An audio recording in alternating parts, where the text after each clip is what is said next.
Hello and welcome to another weekly video tutorial. This week I will be showing you how to use a silhouette to create some die cuts and then use them on the card.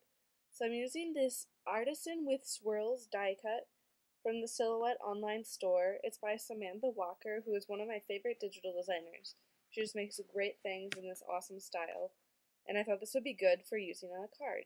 So I'm going to start by adhering this onto the card.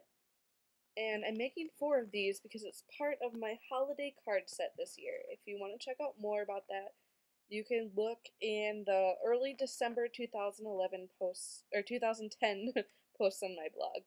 So I adhered that down with some glossy accents, and now I'm just kind of pressing it down. I just adhered it to the middle of the card. And then I am going around the outside with gold gel pen. And the base of the card is Spring Moss cardstock. Actually, no, it is Harvest Gold cardstock, and the gray cardstock is from American Crafts because it cuts amazingly well in the silhouette. Now I'm going to go ahead and stamp my sentiment from Paper Tray ink. This is by Dawn McVeigh from her November release, and I'm using my Stamp-A-Majig to stamp it. That way I get it all straight on there, because since I was going to do 4 of these, I figured it'd be worth the effort to just stamp it on a Stamp-A-Majig. So I just stamped that, and then I went ahead and did the other 4. So all the while I'm just doing this 4 times.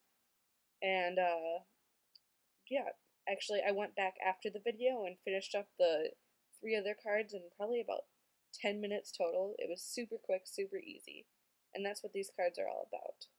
So now I'm rounding the corners of the sentiment strip. Originally I was going to put it across the middle of the card, spanning the entire width, but I decided I wanted it coming off the right edge instead. So I'm going to put it right about there and trim that off and put it up on some adhesive. I also inked the edges with the Spice Tin ink, which is the same color that I stamped the sentiment in. And that's my very favorite ink at the moment. It's this wonderful navy color.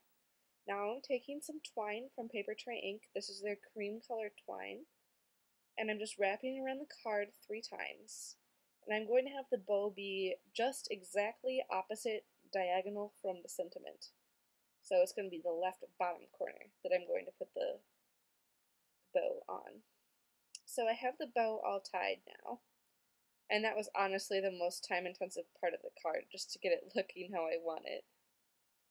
Which is pretty good considering it's a card. Well, that and waiting for the die cut to cut out. It takes a little bit, but it's worth it because you can walk around and do other stuff while it's cutting out.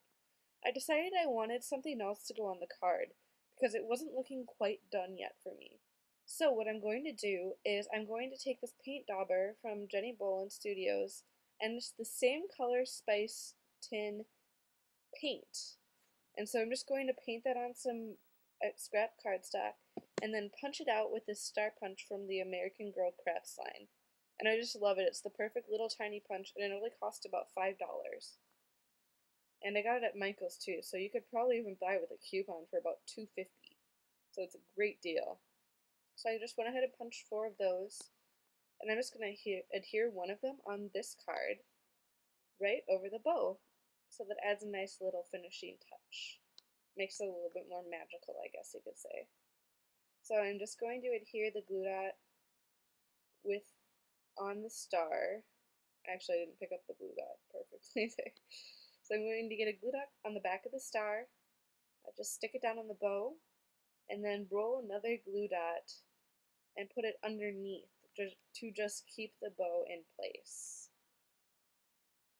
because I didn't want it sliding around at all or untying.